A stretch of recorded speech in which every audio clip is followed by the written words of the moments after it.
Always my soulmate. By Watermelon's Melon Felon. Chapter 17. Hush! Yuri! Yuri winced at the very loud decibel that Victor's voice managed to travel. Somehow, unlike everyone else, Victor managed to be louder and louder every time he spoke. Maybe Victor just spoke loud naturally, so when he was trying to be even louder, it came out like he was screaming. When Victor had first spoken to Yuri, he'd been shocked at how loud the other was. The world was supposed to be quiet. That was the whole point. Human beings were naturally quiet and could barely hear each other, which was why they resorted to signing if they could. Though they could try speaking if they wanted, but people usually had to wear microphones or carry megaphones in order to get their points across. When Victor had offered that photo, Yuri had been disappointed. More in the fact that he could hear something like that, but barely any of the compliments he ever got.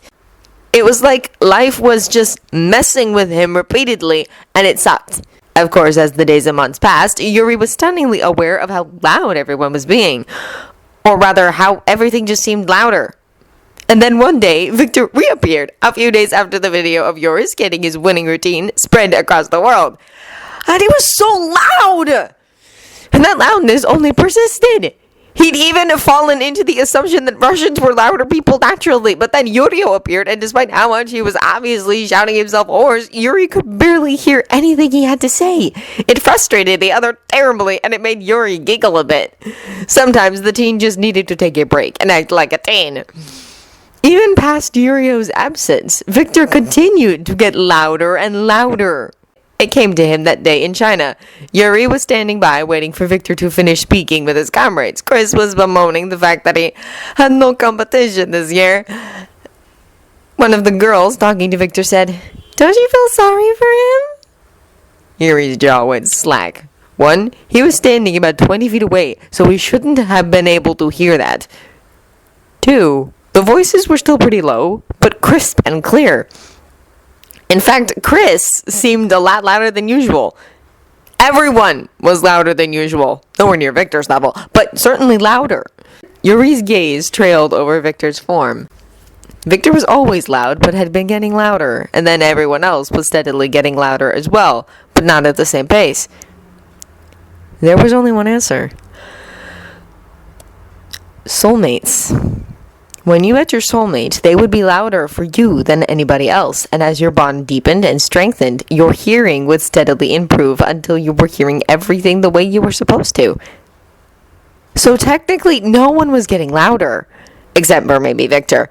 It was Yuri's hearing improving because of Victor. And if they were soulmates, that meant that Yuri would have to take a stand of some sort. Victor was his. Everyone else could go suck an egg for all he cared. The high he had been riding on after setting a personal best for his short program and subsequently earning Victor's praise somehow fell through by the time he hit the shower that evening. And he laid awake all night staring at the ceiling as the panic began to set in. Short programs were relatively easy. It was the free skate that people had to watch out for. When you had to perform for twice the amount of time than necessary, you tended to get winded. Now, Yuri's worry was actually on the fact that he still hadn't gotten a relatively good performance in for his free skate. Not even in practice. He only landed his jumps half of the time, and they were still relatively shaky to begin with. So yes, he was proud of his short program, but his free skate would reflect on Victor the most. And Victor's reputation would be on the line, which made his panic rise all the more. Yuri didn't sleep. "Should I kiss you or something?" Yuri had wanted to punch Victor in the jaw for that one. Of all the reasons he could think of for Victor to kiss him, shutting him up was not one of them. And Yuri knew that Victor was terrible with emotions. It was one of his glaring faults. Yuri also knew that he was going to have to take the other side and teach him how to properly handle certain situations. Still, at the moment, after having such a very intense crying session, Yuri felt at peace, calm and collected, as if nothing could bother him. And honestly, he was in a bit of a haze because he just missed the landing for the quad flip and didn't blink an eye or stay down. He bounced right back up and finished his routine as if nothing happened. And truly, he wasn't concerned too much. He got enough revolutions in, and now that he knew he could do it, he was going to practice more often so that when he performed it again, he could give a flawless performance. Also, he planned to keep those 2 extra jumps he'd thrown in because he liked them more than the scheduled jumps he had originally intended to do. A quadruple combination could earn him more points than if he just did a triple axel. Maybe he could try to make it a quad triple later on. Victor! I did great, right? This was the time. This was what mattered most. He'd done well, and he knew that Victor's reputation was safe for the most part. All he wanted was to hear what Victor had to say. And Victor's smile was enough of an answer.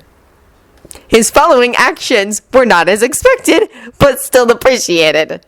And if Yuri got a good grope in while their mouths were almost mashed together, he didn't care. It was a statement of intent, and everyone could fuck off if they didn't like it. You know, Victor began, a voice smooth and clear, we're going to have to taste just how loud your voice can get.